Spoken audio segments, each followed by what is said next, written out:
Hi everyone! Kasama ko ngayon ang beauty queen, Miss Miriam Kiambao Roberto.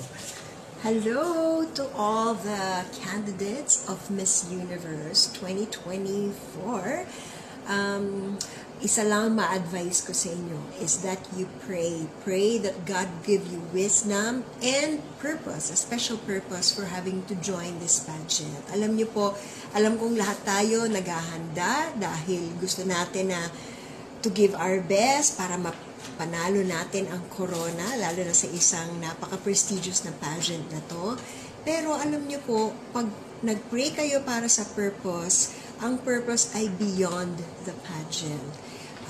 Lahat ng mga bagay, sabi sa Proverbs, di ba, many are the plans in the heart of man, but it's God's purpose that always prevails. So pray for purpose, dahil alam ko na manalo man o matalo, ang purpose ng Panginoon ang siyang mananaig sa buhay ninyo, and this will give you meaning, fulfillment, and a wonderful future ahead of you. God bless! Thank you so much. So yun po, pakinggan po natin ang payo na yun. Maraming salamat. Rak-rak, salamat. Like, follow, and share.